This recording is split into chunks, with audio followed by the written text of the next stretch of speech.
Hey everybody, I'm Chris. Hey, I'm Bill. Have you ever asked yourself, what is your superpower?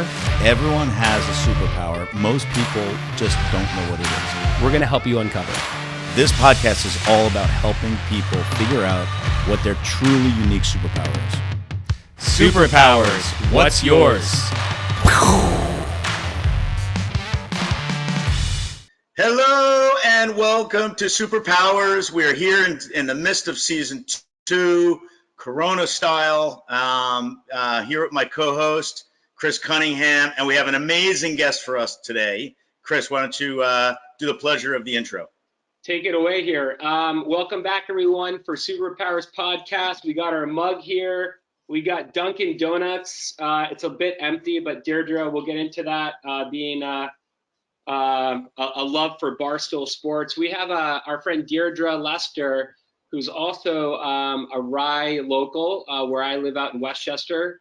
We're going to learn all about her background, everything from her time going to school in Vermont. Deirdre has spent almost 2 decades in media, predominantly in sports. So everything from Major League Baseball, Yahoo Sports, Whistle Sports, Always Sports, and a company called Barstool Sports, which a lot of people have heard of. So we want to understand, it's going to be exciting, Deirdre, to understand that path, your boys, your time in Boston, and some mutual friends that Bill and I both grew up with, obviously, Erica Nardini. We're going to talk about your infamous, crazy, and fun-loving founder. And it'll be really fun to hear about Barstool Sports, most recently valued at $450 million,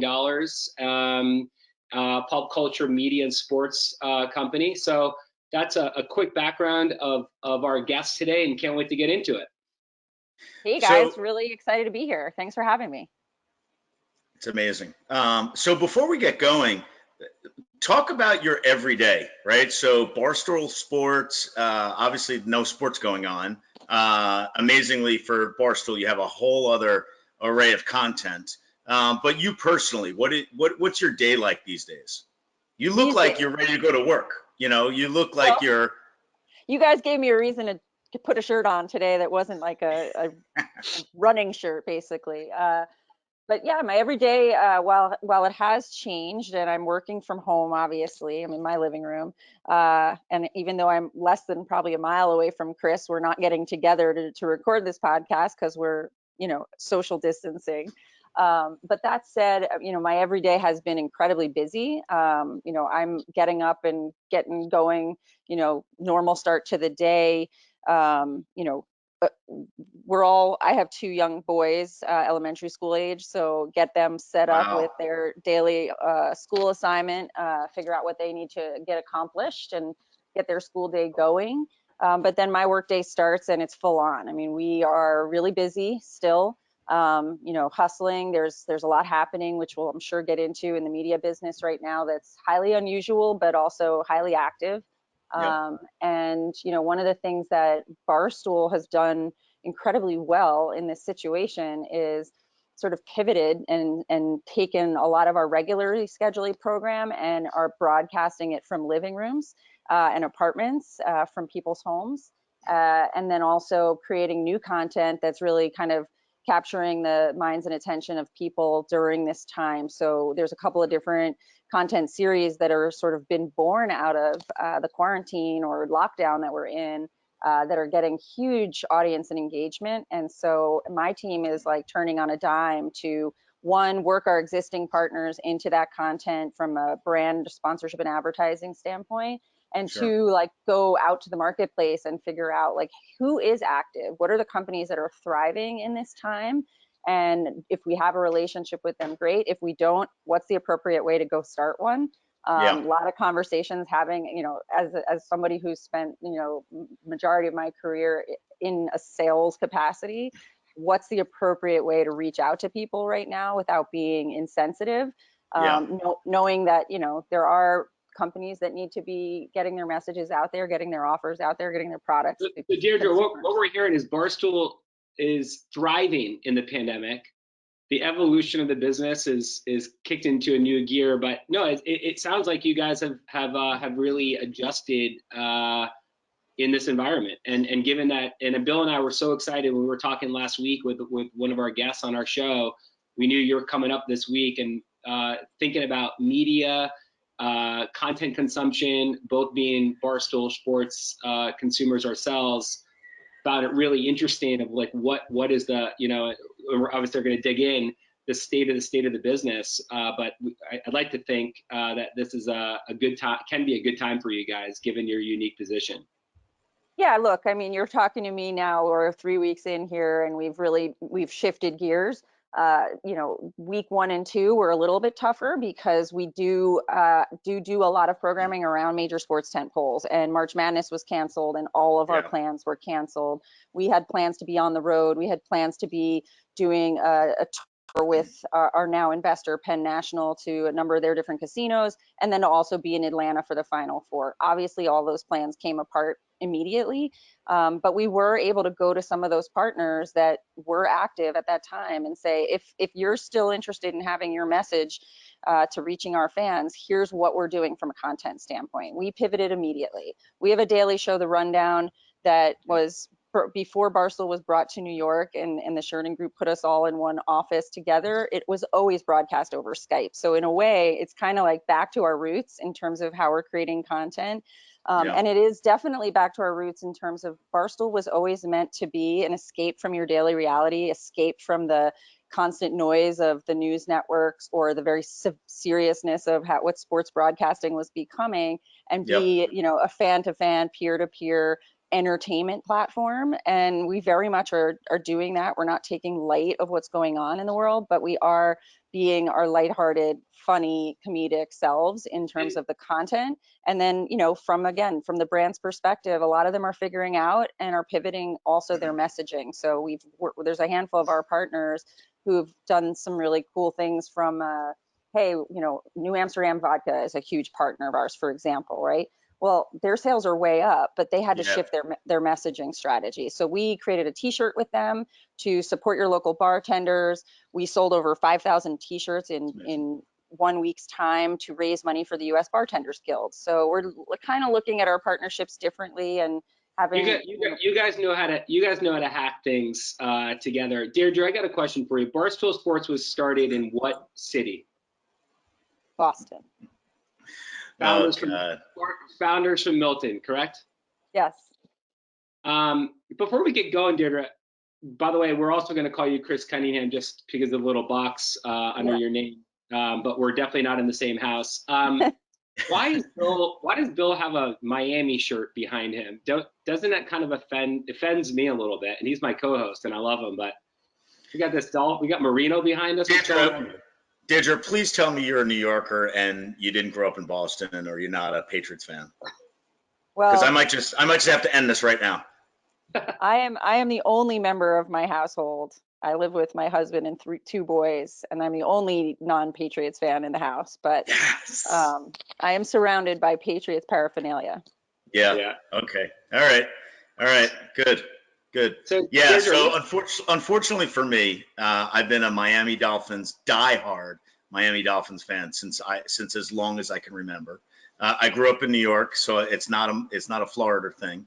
It's actually an embarrassing story, so I'm not going to tell it. But all right, I am going to tell it. So I had an NFL blanket, and I love the little dolphin, and I used to hold on to that part of the blanket. And this is an embarrassing story. I can't even believe I'm doing it. I'm saying it, and ever since I can remember, I like diehard, and it's not a great team to love, So I got my signed Dan Marino jersey here. I'm in my man cave right now, so what are you gonna do? You've gone from Billy the Dolphin to Billy Blockchain. I mean, this is an amazing evolution. Yeah. So Deirdre, I did watch Ace Ventura: Pet Detective this weekend with my kids. So when I saw it, I was just laughing. Classic movie. So Deirdre, Bill and I both have known you for many years. You and I have obviously crossed paths many times. I would love to hear. I think there's so much to cover here with your journey, specifically in sports and media. You've been a high-rising female executive that's never from my vantage has never sort of stopped, just moving and shaking and growing. And I think there's so much to understand about your journey, specifically how and when you got into sports. As you know, our show is called Superpowers, and our goal and objective is to understand what yours is. So Bill and I always do our very best at the end of the show as we conclude to sort of, we don't want to hear your opinion, you're going to hear ours as we kind of take us through this journey. So you're from the New York area, Deirdre. You went to school in Vermont. Tell us a little bit about your background, siblings, kind of growing up, yeah, just what was your like were you into sports like your whole life, like as a young Deirdre? Yeah, sure. So I grew up in New Jersey, in rural New Jersey, and also probably spent half my life in New York, in a little town called Breezy Point, New York, that you may or may not be familiar with. It's a little beach town out in Queens, actually, that's well known for being kind of really hit hard by things like 9/11 and Hurricane Sandy, but also a really big Irish Catholic community. So I think my life is kind of split between those two places.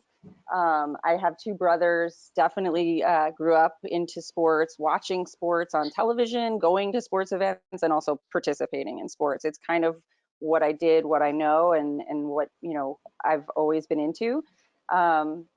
I went to University of Vermont, did not play sports in college, but did a lot of like outdoor, in Vermont, as you would expect. We're hiking, we're mountain biking, we're, skiing and snowboarding and really taking advantage of the outdoors. But yeah, sports is definitely in my DNA and definitely something I love. It's not something though that, when I came out of college, I didn't study sports marketing or endeavor to be in the sports industry. I moved to San Francisco right out of school. It was the height of the .com boom. I was working at a hedge fund actually for the first 9-10 months of my life.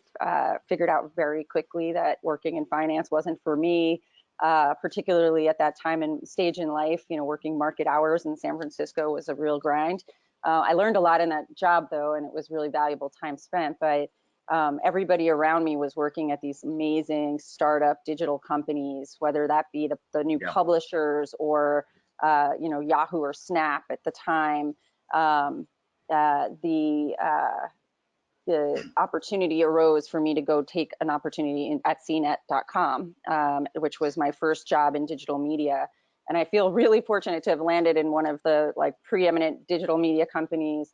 I think in this world, everybody's 2 degrees of separation from CNET and Yahoo, and we got we had great leadership there. We were pioneers in the industry from a content and content distribution standpoint, but also from advertising partnership sales perspective as well. A lot of former Ziff Davis executives were really well-honed, well-trained people were there, kind of leading us to be kind of one of the forces in the industry at the time. So that's how I got into digital media, and I fell in love with it from the very beginning because it was so innovative and so new, and it was changing people's lives and our leadership. That you're like Bill and many of our guests were responsible for, I always kind of position as polluting the interwebs with 468 by 60 banners. Yeah, exactly. We invented the 360 by whatever it is now, 200 by 600 skyscrapers. Boiler room sales teams, and T&E, and it was a fun heyday. Did you obviously you just kind of fell into it with your CNET background? Totally fell into it. Yeah, totally fell into it. By the way, before there was Yahoo and AOL. And then eventually doubled at Google, et cetera. Ziff Davis and CNET were it. Like the people that came out of CNET and Ziff Davis all went on to do great things. They were kind of like the first .comers. It's incredible. It's incredible. Because, they were covering tech before tech was tech, right? Yeah, I'm working right now given everything that's going on with the world we're living in. I'm talking a lot with the IAB, and it's just reminding me and bringing me back to those early days of creating the IAB together as publishers and bringing the industry together to form standards so that we could scale and create a platform that would work across all of us, even though we might be competitors on any given day in the early days of the IAB, it was about, if we want to be an industry, we have to come together and create some kind of standardization here. So it was definitely a really interesting time to jump into the industry. CNET was Can I ask you, sorry, just a quick question. I want to, before we get too far ahead, you grew up with two brothers. I want to get a little bit more context of that part of your life. Where were you the oldest, middle? Were you a tomboy? And what are your brothers doing now? You have this badass job, Chief Revenue Officer at Barstool. Tell me a little about your brothers and what was it like growing up with them? Yeah, so it's an interesting question as you try to unpack like a little bit about me. I'm a middle child. My brothers are both 4 years older and younger than me, so they're 8 years apart, and I'm set right in the middle. Wow. And we all were extremely competitive. So when I say we were into sports, we were really into sports. We were big into running. We went not only ran track and cross country and played other team sports, but my dad was a big marathon runner, so we used to go on the weekends to different races around all over New Jersey and the New York area. And it was always about who was faster. When I was in 5th grade, I could run this fast in a mile time. We were definitely really super competitive with one another. That went on for a lot of years. I wouldn't say that's the case amongst us all now, but I'd say it was something that I think all of us carried into our lives, particularly me. It's amazing how many middle children we've had on here, Chris. I know. Maybe It's something we might have to dig into a little bit more. The middle, let's call it the middle kid. Are you guys middle kids? The middle. I am the second oldest of 4, so I guess I am the middle, one of the middle. Yeah, and I have an older sister from one of my dad's 3 marriages, who most of them kind of crumbled. So there's 5 of us. So I have half brothers, but one sister who's older. Got it. Yeah, that's a whole other thing to unpack. That's a whole other show. So what are your brothers doing now? Doesn't do that for me. I need some vodka for that story. What are your brothers doing now? My older brother, Paul, lives down in southern New Jersey, down by the shore. He works for Morgan Stanley.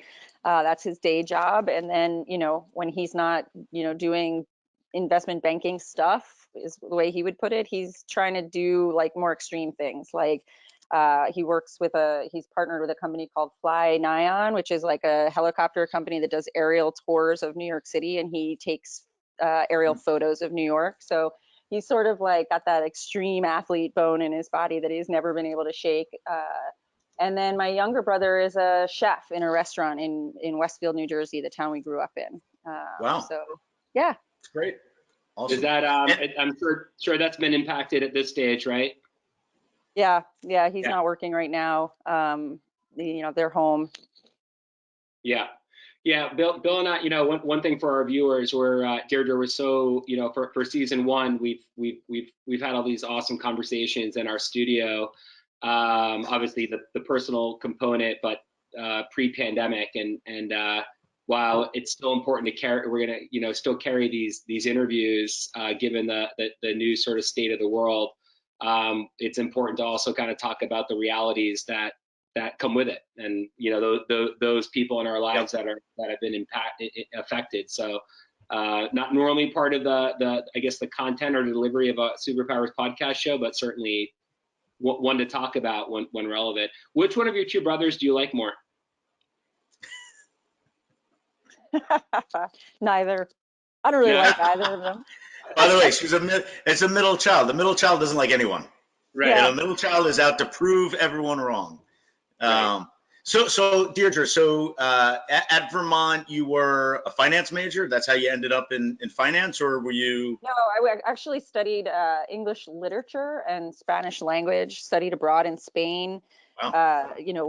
Basically came out of, while I loved everything about my college experience, I came out of college with absolutely no direction on what I wanted to do in life. I sat in coffee shops for 4 years, writing creative writing and reading Shakespeare and learning to, speak a little bit of Spanish. And I came out of school, I drove cross country.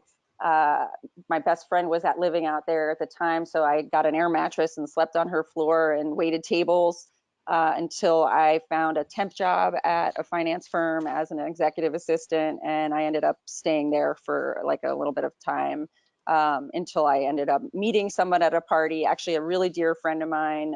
Again, a lot of connections to CNET in life, but a girl named Beverly Brennan, who is an old friend of mine. She was like, come work with us. We're hiring like 10 people a day.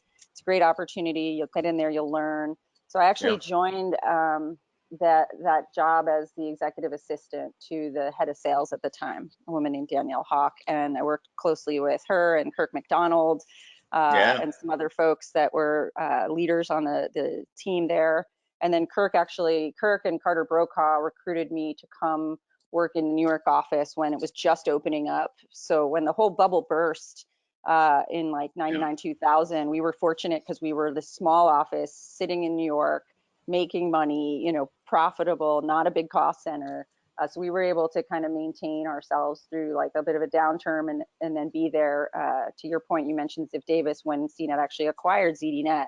And then we all kind of came together to Deirdre, four of yours, Carter Brokaw is president digital at iHeart, and Kurt is now CEO Xandr, part of AT&T, right? Yes, yeah. So to your point, people from CNET go on to do great things.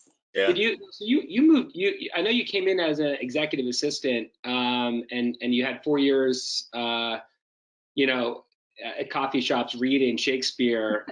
Nothing there gives us any breadcrumbs as relates to sales and closing and, owning a revenue number or whatnot. When did this transition occur from kind of, when did you realize, like, did you know that I know you as always being very personable and social. When did you know that's something that you were going to be good at or you wanted to do? Or did it just sort of fall upon you?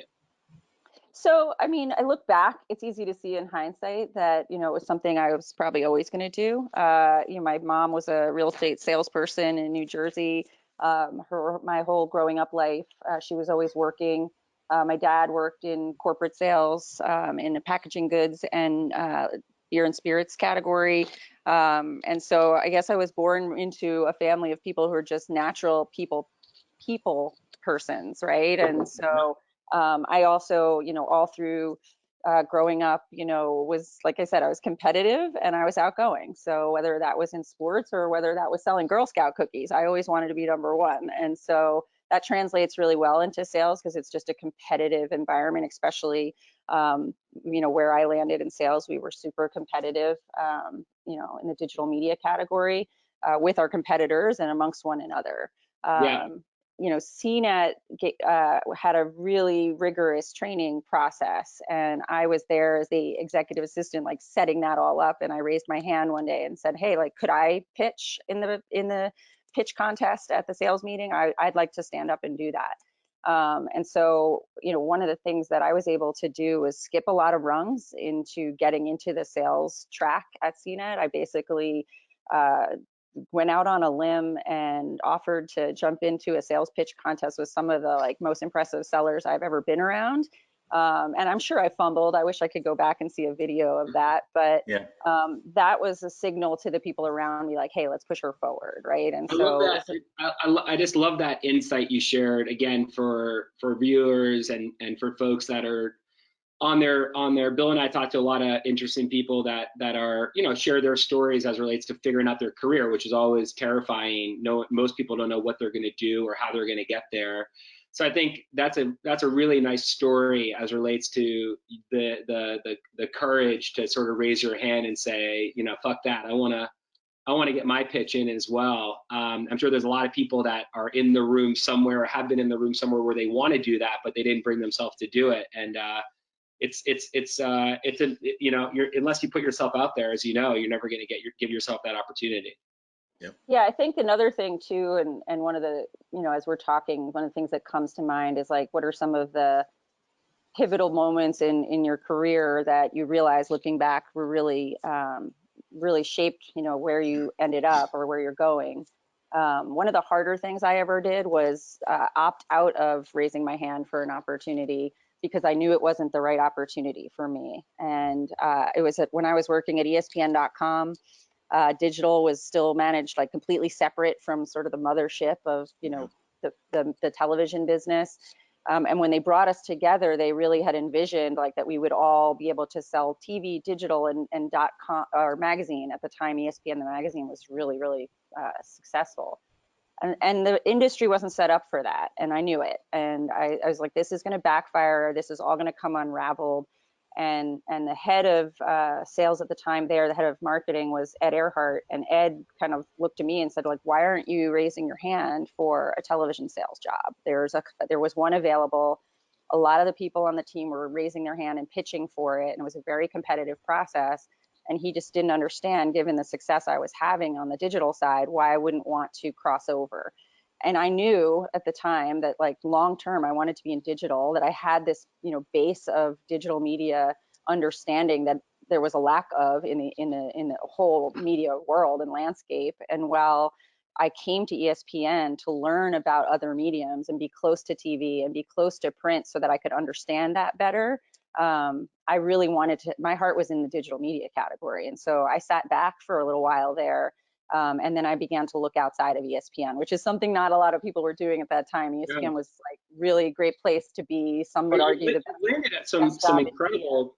You landed at some incredible brands. I mean, your time at Major League Baseball and Rivals. It seems like you stayed down that path in sales, in digital, and whether you liked it or not, you happen to be in kind of the sports realm.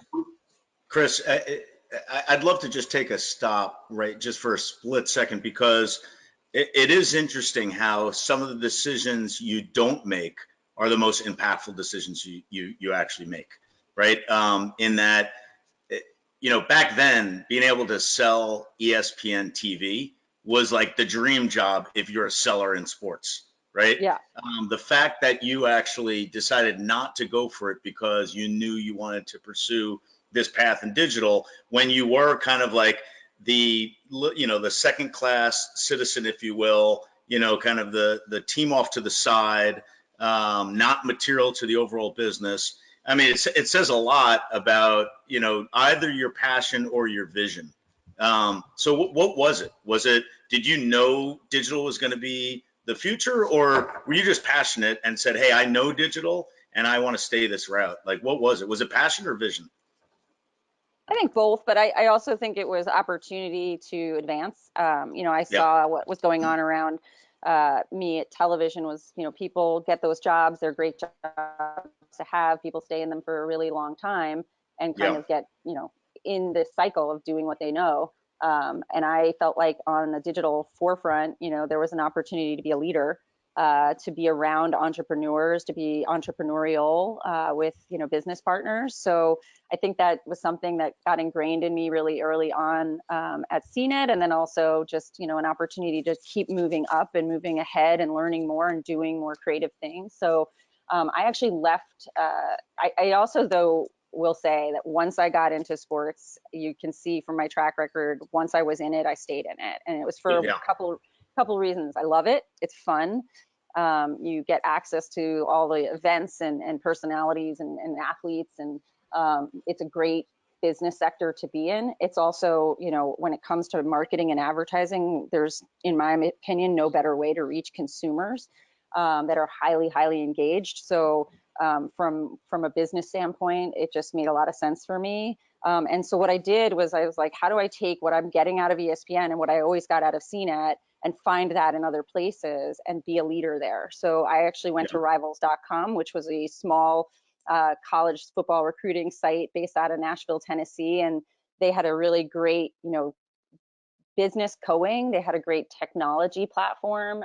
They had highly engaged fans and consumers, but they didn't really know anything about the digital media and advertising community. They needed somebody on Madison Avenue to connect them to that world. It was a huge leap for me. I was, if I look back at that time, I was young. I joined a company that was based in Tennessee. I had never been to a college football game when I joined that company, which is like a dirty little secret. And I had to learn a lot really fast about that space, about that category. And I also had to be a leader to them. So I was flying down to Nashville, living in an embassy suites, and going in there and educating them on like what I need to do and what I need resource-wise to build a sustainable advertising business for them. It was successful. Within 2.5 years, we were acquired for $100 million nearly by Yahoo Sports. But I then found myself again at Yahoo Sports, like, cool company, not what I envisioned it to be, very big, very bureaucratic at the time. Sports wasn't, while it was big within Yahoo, it wasn't necessarily their priority, which was a challenge for me. And again, I just looked up and looked around and I was like, who are doing the most innovative things where I can bring what I do and what I know or what I feel I can bring to the table and pair that with sports, and they're on the digital forefront. And to me, there was no question at the time, like Major League Baseball Advanced Media was way ahead of everybody in terms of live streaming, a visionary leader that was, creating more value for the league than they ever could have imagined. It was, and yet the media business wasn't really running the way it could, and so it was an opportunity to get in there and really have an impact. So I want to pause there because what I'm just beginning to see a little bit of a pattern, which is interesting. It's almost like you obviously knew your personal skill sets. You had this, I'm going to call it somewhat of an entrepreneurial spirit, but you still understood with sports, you needed a large platform because sports is a large platform, both the medium and audience. So trying to couple your knowledge, your experience within the right environment that allowed you to grow, that allowed you to kind of take all these learnings and insights. And with Major League Baseball, I do recall that period. I'm thinking more on the forefront, thinking about technology, thinking about innovation. If TikTok was around then, they were probably on TikTok or they're on Snap earlier. But it's really interesting that you understood that sports was the swim lane. You have your kind of, you have sort of your superpowers, if you will, from a sales and media executive, but you had to find the right platform. And I'm really excited to understand post Major League Baseball how Barstool came about as well. And also, what did you cross paths with Erica Nardini at Yahoo or no? No, we actually never crossed paths, and That's funny. Strange because we have you met her yet? Oh yeah. Erica Nardini is the CEO of Barstool Sports, right? Yes. Yes. But yeah, just one thing that I think, we're talking a lot about like path and career path, and until that point that we've discussed so far, it was always about like getting ahead and getting in the front and being at the top of the being the leader on the team, or being the top billing sales rep or whatever it was. I will say this, and I think this is an important thing that I talk a lot about when I get invited into, when I have an opportunity to speak to, whether it's young people or particularly now with a movement around advancement for women in leadership positions, or even women in sports business. I actually took a break. I did slow down. I did actually stop, Chris. You might not have realized because you were running a million miles an hour, but I actually I was at MLB for about 3.5 years, and then my husband had an opportunity to go abroad and work in Europe for a limited amount of time for about 3 years, and I took that time off. I stepped down. As hard as it was, because I loved MLB, still do, and all the people there that I worked with were terrific, and so many of them are great friends of mine to this day. I saw an opportunity to kind of get off the fast track, which was a really hard decision for me. It was something that weighed really heavily on me for years after. So much of your personal persona is wrapped up in what you do for a living. And so to step down from that was a real challenge for me. But where were you at that stage? Were you married? Were kids on the, where was your family at this stage of your life? Yeah. So we moved with one son who was 2 at the time. And it was part of the decision was just I was moving a million miles an hour. I was at baseball games in different cities like 3 nights a week and gone for the entire month of October. And that was challenging. And so for me, sorry, just a little distraction here because my charger is running out and I don't want to lose you guys. So for me, it was an opportunity to kind of get off the fast train and reassess. I took the time. Once I was in Europe, I decided it made a lot of sense to live like a European for a little while. Give me 1 second to pause here, guys. Yeah, no, it's actually computer.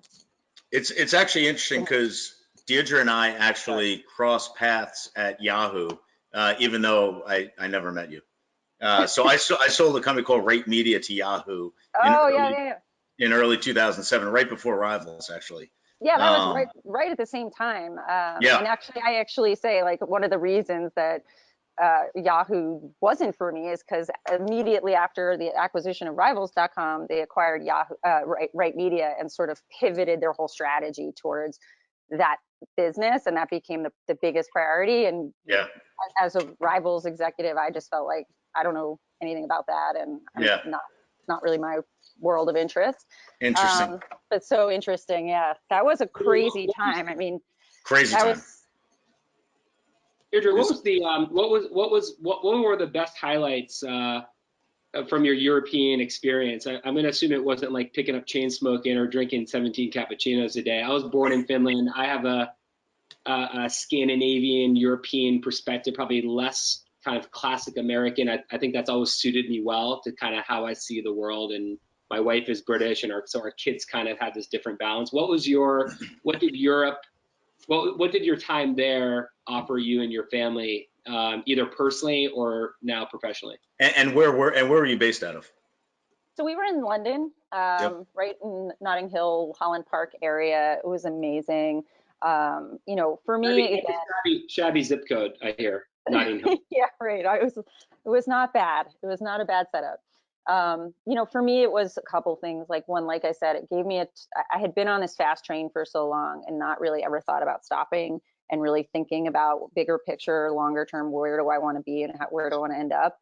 Family was becoming like so important. Obviously, I had a young child. I wanted to grow my family. I didn't really know how to do that as a working mom. That's hard. And it's something that I really empathize with women for, because you may want to keep going in your career, but you also want to be a wife and a parent too, and never, by the way, never mind, take care of thinking about yourself on a personal level too. So for me, it was a lot of like just time with my family. We had our second son while we were living there, which was an amazing experience. And also, Europeans do slow down. They do take more time off. They do give, women more time off when they have a child. So I got into these like mommy groups of like all these international women who were also expats, who were a lot of them going through a similar thing as me, had moved over there and kind of lost a sense of identity, but were creating a whole new identity together. But they had a different perspective. They weren't, from the tri-state area. They were from all over the globe. I had friends from New Zealand, Australia, Spain, Italy, France, obviously England, Holland, all over. And so we would sit and talk while we were in the park playing with our kids about, how do you guys celebrate different holidays differently? Like Christmas would come up and we'd all be telling different, how we all celebrate things differently. So it was really, it opened my mind to the world. And it wasn't the first time I lived abroad. I had been to Spain in college and traveled all over Europe. But living there as like an adult with a family and responsibilities and children was definitely something that was really life-changing for us. And what an interesting and exciting challenge. I mean, you couldn't even script that and what that offered all of you guys. It's amazing. Yeah, we had a great time. We came back about 3 years into the experience, which was bittersweet because we were sort of hitting our stride there and really made some great friendships. But the other thing it really made me appreciate is home, and more than ever now this week, and this month, being near family and friends, you don't realize how much you miss it until it's not there for you. And when I was in Europe, I will say, like, missing the birthday parties, missing my nieces, first Holy Communion party or whatever it is. Like little things like that were harder, and they're harder now as those things are being like canceled or put off till a later date, like yet to be determined. Deirdre, when you were getting to know these groups, these other expat kind of mom groups, could you ever envision where things are today and sort of the forefront of women leadership and kind of how society has finally embraced where we should have been? Bill and I have had some amazing guests on our show, Allie Wyatt, Girl Boss, and Susan Ho, founder CEO of Journey, just incredible senior leaders. And, you know, and there's obviously incredible companies that are kind of spurring this up, like Hey Mama, mom communities, etc. Could you have even envisioned what that world looked like back then when you were, you know, spending time with these groups, or even during your CNET days, as far as kind of how the world has changed? Yeah. So I'll say this, and I say this a lot. I didn't know that I was ever at a disadvantage in my career until this point, until I had a kid and I had to start making some decisions about, oh, I, you know, can't go out for, you know, 5 nights a week to entertain clients anymore. I have to go home. I have to be, you know, present in my family. Honestly, I really like, I worked my way up. I worked really hard. I was never told I couldn't do something. I was raised that way. I was given every opportunity that my brothers were given. I was given every opportunity in the companies I worked in. And then I got to this point where I'm like, now I'm making hard decisions. But the nice thing was to meet other women that were also making those decisions and hear how hard it was for them too, because I realized, oh, wow, okay, this is something that's going on, not just in my mind, but in a lot of women's minds. And then there was this constant talk of like, will you go back? Like when you go back home, will you go back to work? And I was there ever a question on if you're going to go back to work? You know, I would say probably there were moments, but when I got back here, I actually tried to go it on my own. I started a consulting firm. I set up an office actually here in Rye over at Serendipity Labs. Shout out to them. They got me out of my house and kind of thinking about business again. And I signed on a few clients, and I did that for a really short amount of time, about 9 months. And then my big client was Whistle Sports, and we were kind of riding this wave that at the time was like the influencers were on the ride, the YouTube creators were on the rise. We were representing all of these amazing content creators in sports, and there was an opportunity for me to jump back in full time with them, and so I did that. Got it. But yeah, it didn't take me long from getting back to New York, and again, so much of my personal life is tied to my professional life that I just was like right back in. And I actually think that's a story that like people like to hear that story, because I think people are afraid to take 100%. That little bit of time off. And I think there's probably a point where it becomes really hard to go back. And I don't know what that point is, but for me, like 3 years off living abroad, it didn't slow me down. I'm right back way ahead of where I was when I left. I think the market is moving so quickly, and it happens in certain increments where, you know, if you miss one wave, all of a sudden you're part of like the legacy, and you never want to be part of the legacy. But I think because you were in digital, you took 3 years off, you were able to get back. It says a lot about you, and it's actually something that I think women overall who want, you know, type A women who want to succeed, you know, but also you're also type A with your family. So you want to be the best wife, the best mom, but also have an amazing career. It's probably the thing that's talked about the least. And something that I'm sure following this podcast, a lot of people are going to want to reach. A lot of young women are probably going to want to reach out to you, and we appreciate that. I mean, yeah, it's intimidating. Like I won't pretend that I didn't have moments of like, what are they talking about? Like while I was away and really not paying attention to the world and pretty disconnected from the media industry for the large part, I will say like a lot evolved. And when I jumped back in, people were talking about YouTube as a business in a way that I wasn't used to. And I was like, okay, what are you talking about? And then, there wasn't even, Instagram wasn't even a thing then. It was Vine was the big thing. And I'm like, what is Vine? And who are these people that are making this content? And why does that matter? And it did intimidate me a little bit at first, but, kind of just get in there and be inquisitive and surround yourself with the young people that are the consumers of that content or the creators of that content. Deirdre, how did you get Whistle Sports to be a client? Was there someone working there that you had worked with in the past? I was introduced by Major League Baseball. So one of the things I did when I came back from the UK was reach out to Bob Bowman and Noah Garden, who were, my bosses at MLB. MLB Advanced Media had a lot of investments in smaller digital properties. And so my idea as, a consultant was, hey, I think there's a lot of companies out there that I could help.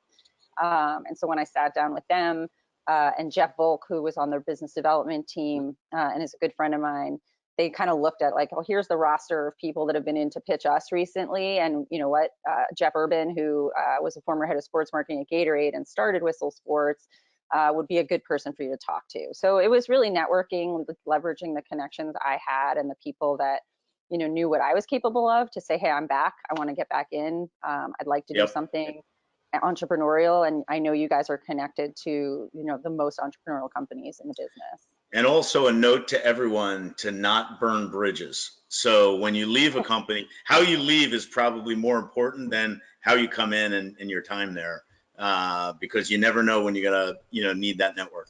So awesome. Deirdre, let's totally agree, Bill. Let's so when did you hear about the pizza review? When did you hear about this thing stirring up in Boston, or this David, or was it Erica? Talk to us a little bit about your time at Barstool and your experience. Even before that, did you reach out to Barstool or did Barstool find you? They found me. They came to me. Erica reached out to me, actually. We have some mutual connections. She was looking for a CRO, someone who could really, they had a pretty good foundation of advertising business to already, which is one of the reasons I went there. But what year was this, Deirdre? I've been at Barstool about 2.5 years now. Okay. So beginning of 2018, I went there. But Erica reached out to me. We had some mutual connections who, when she explained what she was looking for, had thought of me. The role made a lot of sense given my background. I had been watching Barstool sort of as a fan, but also as someone who's watching what are the media companies that are coming to the rise, that are sort of the challenger brands, right? Whether it was Rivals, Whistle, even MLB to a degree at a time, we were the challenger brands. And I've always had my eye on Barstool as a big rising star in the industry. And then just once you start following Barstool, it's almost like it's addicting. You either love it or hate it, and if you love it, you're addicted. So I was following Barstool. One of the things that really struck me when Erica called, I told her I could come in to meet with her, but I couldn't come in the office because I knew that there was cameras everywhere, and if they ever caught me on film, just even in the background of something, that everybody would know that I had been in there and would wonder, is she interviewing for a job there?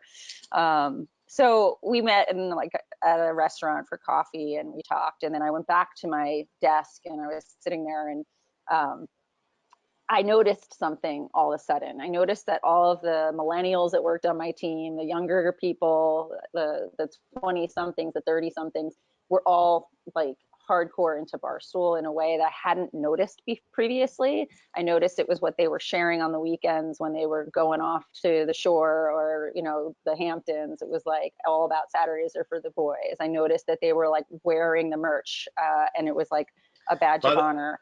By the way, you know what I like that too is when you're in the market for a car and you go look at a car, then all of a sudden every car you pass is the car you just looked at, which you don't really notice, So that's incredible. That happened to me the first time when I had my first son. I remember I was pregnant and I was working in Chelsea Market, and I'm like, I see strollers everywhere. Like I never noticed a stroller in my life, and now that I'm in the market for one, I see the stroller people. But I think it was eye-opening for me. I wasn't necessarily looking to leave Whistle Sports. I was in there for the long haul, and then it just became a pivot point for me. I was kind of moved on. I was going to do something different, and this opportunity presented itself, and the timing couldn't have been better. And so it worked out really great. Obviously, you know, it's great. Erica's an amazing person to work for. The opportunity to work with her and alongside Dave and what he had built was really incredible to me. I was very impressed, given what's gone on in the last 2 years in digital media, or last 5 years in digital media. The fact that Barstool was a company that was built off of like the back of just like hardworking people, Dave's creativity, his relentless drive to build the company, never having taken on any investment capital, and got it to the point they got it for Sherman to come in and you know, make the investment they made, was really remarkable to me. And that it wasn't overcapitalized and we weren't going to be under this constant like investor scrutiny of like, we need you to be a $300 million company tomorrow, despite the fact that our recent valuation is $450 million. And I believed it could be. I just didn't think we needed like all that these companies have taken on way too much weight, and not grown at a pace that's reasonable or sustainable. And you see that with a lot of the peers in the industry, you know, that we get compared You to. just nailed the perfect storm here, right? So the leadership is number one, right? You're not going to go work for anyone who isn't fantastic, because why would you, given your background? So that's Erica. You have a sports business. It's more kind of pulp culture media. I'm curious to see how you sort of present it. But it's an entrepreneurial company. It's somewhat of a, you know, I'm not calling it a startup, but you basically don't have sort of this legacy challenges of being creative or whatnot. Did you have were there any sort of considerations as relates to like what the brand stood for, the level of content, or things that you liked or didn't like as you were kind of thinking about it or talking to your husband or friends, if, you know, when you're sort of in the consideration process? Because like you said, you love it or you hate it. Yeah, I'm at a point where, you know, to your point, I'm not going to go work somewhere where I don't have like the ultimate respect for the leadership there and don't believe in their capabilities and what they're, you know, that I'm going to learn from them as much as I can bring something to the table. So at this point in my career, I definitely like took a long pause. Is this the right next step for me? Is this the place I want to spend the next 5-10 years of my life? And are these the people I want to work alongside, and do I believe in them? So I talk to everybody. This is probably the most well checked out job I've ever taken. Yeah. I reached out to, you know, anyone that I could find a mutual connection with Erica, both personally and professionally. You know, her husband went to Colby and was roommates with an old friend of mine's husband. So I was calling like, hey, talk to me about this person, this woman, that how come I've never met her? Also the business of Barstool, the content of Barstool, you bring that up. It's a great point. I mean, you know, this is a brand that, you know, right or wrong, has been highly scrutinized for, and miscategorized in a lot of ways. And I just had to grapple with like, can I go out and represent this brand effectively? Can I be successful here? I reached out to all of my former leaders, right? You know, whether it be from baseball, from ESPN, from Rival. Shannon Terry is someone who I consider, you know, a true mentor, to get their perspective. And I was very pleasantly surprised that all of them were basically run, don't walk to that opportunity. That's a great rising star company. Sherman backed, really great reputation. Again, But not where over. I was going with that is that balance of, it's one thing to have there's no doubt that the product or the content is authentic, and I think Barstool is certainly ahead of this rise of everything is around authenticity. So I think you time that brilliantly. But which I alluded to, but the other side of it is you sell shit. So there's a difference of like it making sense for the consumer, you know, the consumer side, but will brands buy it? And it sounds like part of your, I'm not trying to put words in your mouth, but part of your diligence was very much like, hey, do you believe in this business? But are you gonna buy, like, you gonna buy my inventory? Yeah, well, look, not just buy my inventory, because like that's a lot of what everybody else is selling, right? Is media, spots and dots. Frankly, in a world where you can buy followers, you can buy views on social platforms, and there's a lot of fake views out there. I needed to know that if I walked into a client's office or, you know, a marketer's was willing to take the time to sit down and hear me out about why they should consider Barstool Sports, despite what they might think about the brand or have heard about it in the past, that what we sell is actually going to work for them. We're not here to just make money for Barstool. We're actually here to help drive results for our partners. Yeah. And when I saw the level of engagement that the fans had, and the realness and the authenticity of the way we integrate the brands into our content, I just believed it could really work. And I saw a vision for not only the direct-to-consumer, direct response brands that were kind of what the foundation that Barstool was built upon, but that we could go to that next level of like blue chip advertisers and get in with some of the bigger companies that really need to reach these young consumers and don't know how to do it and are looking for advice on how to reach them. And so we've worked with Pepsi, we've worked with Kraft, we've worked with Philips Norelco, and Gallo are one of our largest partners. So Anheuser-Busch was already there when I came in, and we've continued to grow that partnership. So, I just really saw like a real strong fan engagement. Also, the ownership of like IP that Barstool has is really unique, right? We're not just creating branded content for the sake of the advertiser. We're actually creating franchises that have, whether it be born out of a podcast or born out of an Instagram show or a Snapchat show. They also have a line extension into e-commerce where people are wearing the brand, a hat, a t-shirt, a hoodie, a tailgate kit or whatever it might be. They have, we've really sort of created an omni-channel presence for a lot of our top franchises. And that's something that's really unique that we do. And we actually pull our brand partners into that in a lot of ways. Hey, Deirdre, so you're interviewing at the end of like probably 2017. I think most people who think of Barstool kind of think men. And I think to a lot of our viewers now, they may say, wow, I didn't realize that the CEO of Barstool is a woman. Now the woman responsible for all the person responsible for all revenue is a woman. Like, talk to me about those dynamics. And also, how big was the sales team in 2017 when you were interviewing, and how big is the sales team today? Yeah, I'm not sure exactly. I'll answer the first question first. I think the sales team was about 6 or 7 people when I came in. All in now, we're about 33 people, including sales, marketing, sales support, and sales ops. So, it's a full organization now, not just a bunch of salespeople running around with the same PowerPoint, but really a full flushed out sales organization. The female part of it, I mean, that was a big factor coming in. Was, it is a male-oriented brand, but to be honest, like look where I've worked. I've only worked at sports media companies that were all male-dominated, and like I said earlier, it didn't faze me ever. It's partly how I grew up, and it's how I live now. I'm in a house of boys, so to me, that's probably a more comfortable environment than to try to go work at like Refinery 29, where I wouldn't know what to do with myself. Do you have a dog, and is the dog a boy? I don't have a dog. Okay, but if you got a dog, it'd probably be a boy.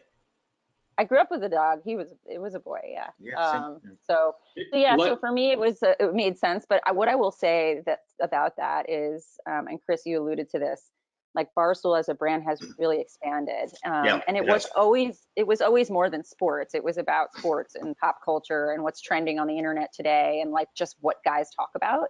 But we've really expanded that now to what like everyone talks about, and everyone within a certain demographic. Essentially, we are very focused on that kind of 18 to 34-year-old demo, although I would say we span way beyond that, older and younger. But we have launched female shows in the last 2 years that are some of our top growing shows, in Chicks in the Office, Schnitt Talk, Call Her Daddy. Like Call Her Daddy is one of the top podcasts in the country for women.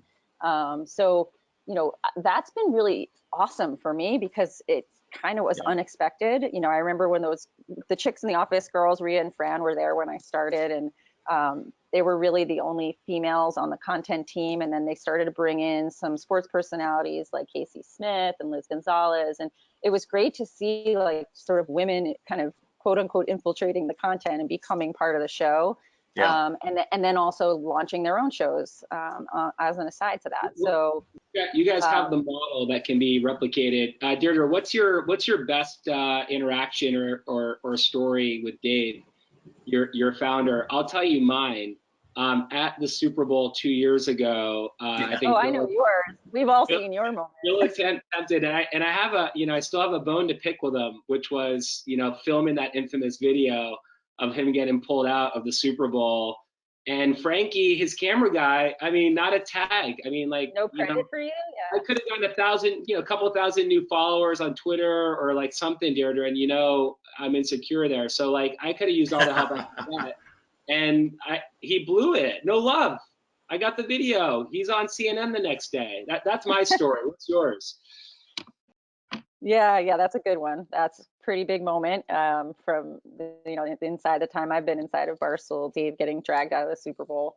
For me, it's, I work around such incredible talent. And one of the things I love about being at Barstool is we're all together. Not right now, unfortunately, although we are staying pretty close. But I would say like being able to just like walk downstairs and talk to the creative talent, whether that be Dave or whether it be another personality that we're working on a project with, it is incredibly valuable. And it also is what helps us stay nimble. So to the degree that we can all stay together and work really closely, I think we can continue to do amazing things and do it at such a rapid turn that, our competitors can't keep up with. But my fun story about Dave is, I'd say this one is one that always stands out to me. 2019, NASCAR actually approached us. They had decided that they were going to, invest in a marketing campaign, pretty big one, and that they needed to grow their brand and make some investment around the NASCAR brand, as well as reach new fans and find new consumers, both younger and in non-traditional NASCAR markets. And so we pitched them a big partnership, and they bought in, and they were all sold in. And then Dave, when he kind of learned that it was all coming to fruition, went on a rant on radio saying he didn't want it. He knew nothing about NASCAR. Why was the sales team sending him down to Daytona 500? He doesn't know anything about NASCAR. He was making fun of the drivers, making fun of the fans, using the word redneck. And it was hilarious and probably brilliant on his part and probably planned. But, for me, I was like, this is like our big partnership that we just got into. So I need you to kind of like either be in or out. And what I love about it is Dave has legitimately, or either legitimately or he's really good at acting, become one of NASCAR's biggest fans. And 100% he is, one of the biggest influencers in and around the sport right now. Yeah. He has launched a NASCAR podcast called Rubbin' Is Racing that's hugely successful as it's getting off the ground in a season where there's no racing going on. He's partnered up with Clint Boyer to co-host that podcast, and those two are just like the perfect two personalities to bring together. So and now while they're kind of not able to pull their races together, they're doing iRacing on the weekends and airing that on Fox, and Dave's promoting it. And so for me, it was just like I was right moment, because Dave's usually the amazingness of both understanding NASCAR eventually, also lean in on gambling, which I knew was higher, very sort of questionable, and understanding that there was a future there. Just seems the brand itself, Dave, leadership, Barstool continues to be very ahead of kind of where the puck is going to be, so to speak, given that we're in hockey families, Deirdre. Bill, one thing you should know is I get to run into Deirdre every once in a while here in town at the skating rink when we're in season with our boys, both playing in Rye Rangers. There you go. Yeah, a couple. But the only story that I don't know if you remember this one, Deirdre. We were both coming in. I kind of caught your attention. I was talking to you right when one of your sons was getting his hockey bag out of the trunk, and you may have been shutting the trunk on his head. That may have happened. That did happen, yeah. But listen, it was probably at like 4 a.m. because you hockey nuts get up so early. It was a little too early for me. Yeah. They have wonderful boys. Yes. So by the way, my El Presidente moment is I was in Saratoga with my best man the week before my wedding, and I was sitting in front of him. So I know he gambles a lot. So I was listening in, and for the first race he picked a trifecta, so I just put it in, and I won a ton of money. So then that was my strategy, which was just to like listen. He didn't know I was doing this. I was just kind of listening in And then for the next like 9 races, I just bet what he bet, and I lost all 9. So then on the 11th race, I started betting against him, and I started winning again. So like, and then I asked to take a selfie with him. But yeah, he's and I love pizza, so I love El Presidente. It's great. Hey, I have a question. You have 2 boys. So since you've started at Barstool Sports, have your boys has their popularity amongst their friends increased because their mom is the cool mom who works at Barstool Sports? That is an interesting question. So I would say may have decreased because before Barstool Sports, I was representing Dude Perfect. You have to keep in mind the ages of my son. Oh, yeah, there you go. Are 11 and 7. And so with 2 boys that watch YouTube and, you know, like there's no tomorrow, the lack of the losing access to the Dude Perfect team was a sad moment for them. So much so that I took them last year to the Dude Perfect show when they came to New York and got them backstage to finally meet the dudes. So for a long time, it was like the cool mom on the soccer sidelines with all the little boys. I think it's more the hockey dads that think I'm cool now, right? It's the Spin Chicklets followers. It's the, you know, Pink Whitney drinkers. You know, they think I have access to something that they love and listen to. It's basically like the weird guys like Chris, you know, which is like think you're cool. Which is the story of my life. By the way, the Dude Perfect thing is for our boys 9 and 7, Deirdre, if I see another Poland Springs bottle that has to be perfectly perfect landing in my living room. So I know we're there's so much more to cover with your story and your background, your career. Just wanted to kind of wrap on kind of Barstool. Anything you'd like to share as relates to where the business is going, the size and scale? Obviously, a huge stake was accomplished in the business, most, you know, for $450 million. Anything in regards to the Barstool's business or enterprise that we didn't talk about that you'd like to share? Scope, size, things that our viewers don't know that you think could be interesting. Yeah, I think there's a lot of growth still to come from Barstool. You know, the recent investment from Penn, you know, would lead you to believe that sports betting is going to become a major driving force of our business, not just from a content perspective and a partner's perspective, but from an actual core business perspective. So we'll be launching, you know, a sportsbook app, and we'll be out there competing for mobile sports betting dollars in all the states where that is legalized, which is just a massive business. It's materially big for us as that gets off the ground and going. And once sports comes back to the world, people are going to be more engaged than ever, not only in sports, but betting on sports. And it's going to reach more casual fans than it ever has before. So that's a huge, exciting step for us to be taking. The other thing that comes with that is, you know, Penn has access to 41 casinos in 19 different states, I believe. So suddenly there's a physical outlet for Barstool Sports to have a presence. So you can envision Barstool Sports books being the sports books in those casinos being branded Barstool Sportsbook, or even having Barstool Sports bars. And that's all still. I'm getting like an Amazon Whole Foods acquisition and value there in my head right now. Yeah, so it's super exciting, and it's all just in its early stages, but there's a lot of strategic thinking going on, and in a way, with a little bit of downtime right now, maybe there's some you know, opportunity to plan those things out really clearly. The other stuff that, you know, I think we can be doing a lot more of is more collaborations with brands like what we did with New Amsterdam and the Pink Whitney. So I'm actively looking at what are the partners that we work with that have product and distribution chains that we'd like to get access to put our brand into other retail channels, whether that be grocery for, imagine a One Bite Pizza. Next time you're walking down the aisle, would you pick up that, or would you pick up the other frozen pizza that's there? So licensing, brand extensions through partnerships are going to be big focuses for us, in addition to just continuing to grow the media and advertising business and e-commerce business. Great. Yeah. So by the way, when I met Erica, she was running brand sponsorships for Yahoo. So there's like nothing worse than having a boss who had your job before you. or maybe there's nothing greater because you can collaborate.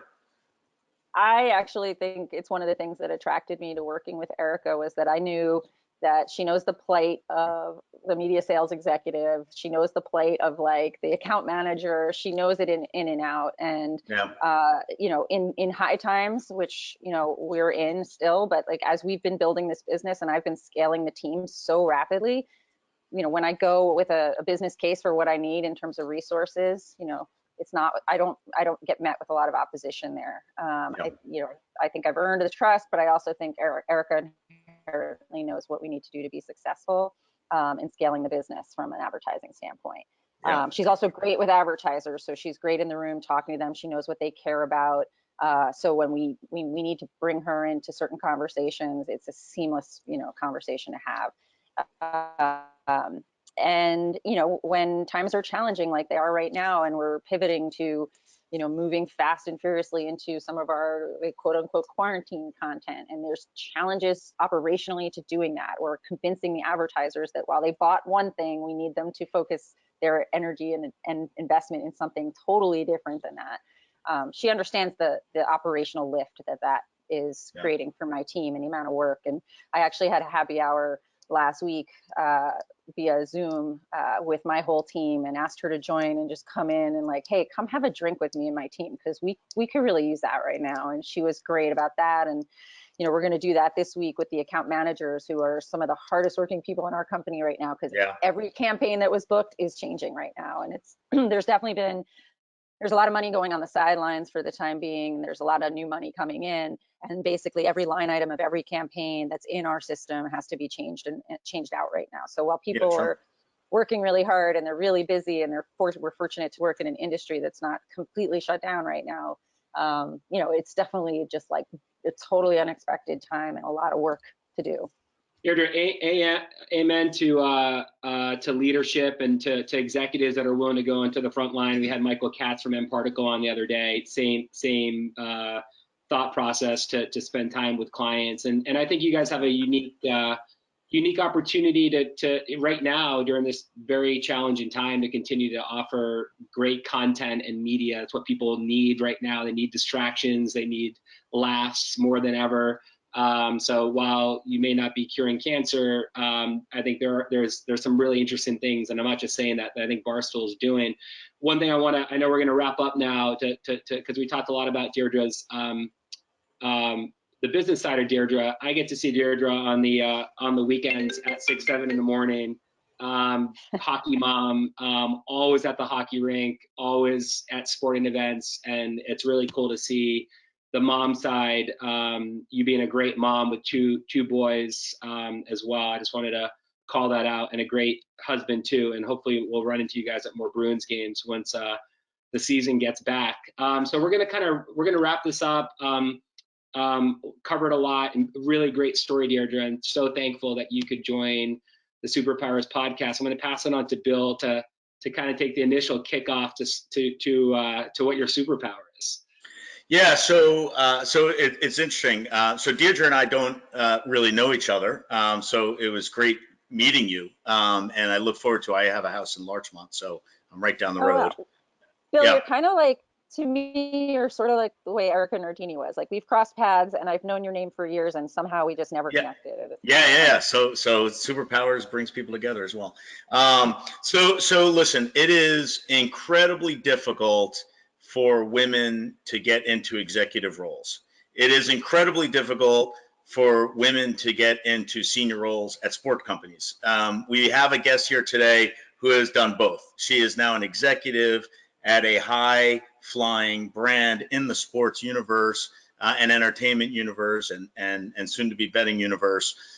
It is what I love about your story is you had this kind of like passion, determination, I'm going to call it. I'm making shit up.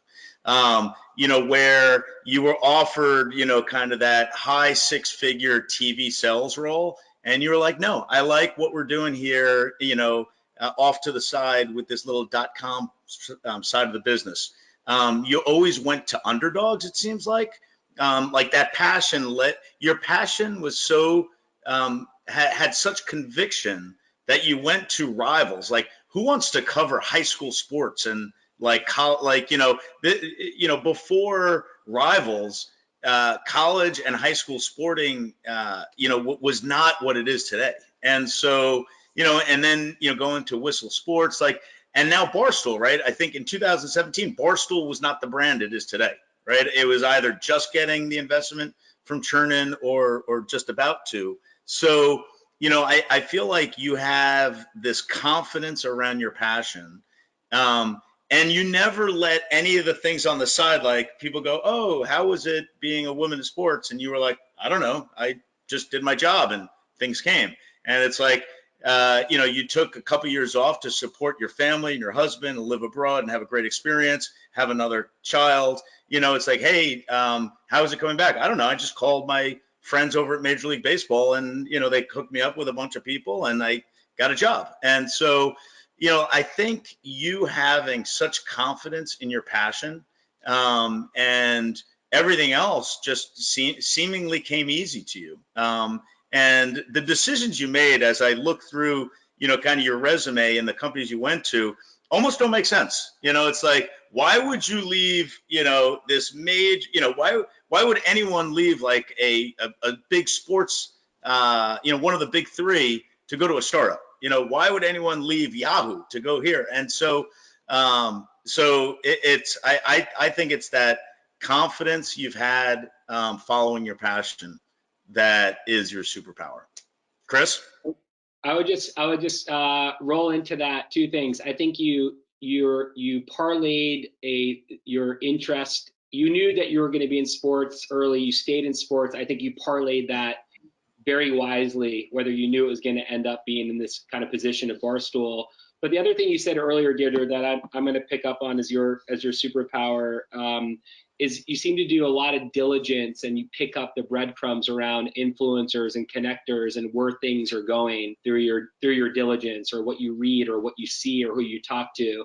I can't recall many of our shows where someone sort of mentioned that they were hearing this or they observed that or they saw media was going there. So I think your superpower, along with Bill's summary, is you, whether you realize it or not, sports was something that you knew was going to take you somewhere. You enjoyed it, but you also were very astute as far as picking up where the trends were going to be. And I don't think that many people think or do that level of sort of diligence when they think about their next role. Maybe it's the paycheck or maybe it's another priority. But I think that's what your superpower is that you are very, I'm going to go back to hockey. You're very good at understanding where the puck is going to be. So can we agree, just to summarize up, because I'm always a little too more verbose. So diligently passionate is a way to kind of summarize up the two. We can definitely end the show on diligently passionate. Absolutely. Well, this is very flattering, guys. It's nice to get these compliments from you. I really appreciate it. Deirdre, it was so great having you on. Go ahead, Chris. Yeah, no, thank you so much for coming on the show, and good luck for navigating this time. And we wish we could have been doing this in person. And these were the cards that we've been dealt. So thank you for taking the time, and very grateful for that, and look forward to seeing everything that you do next, and probably bump into you in town sooner than later. Yeah, thanks. A lot of people are saying this is going to change the way we do things, but I think people can't wait to get back together. Yeah, absolutely. All right, this has been a great Superpowers podcast. Thank you so much, and we will see you next time. Awesome, guys. Stay safe out there. Bye-bye. Superpowers.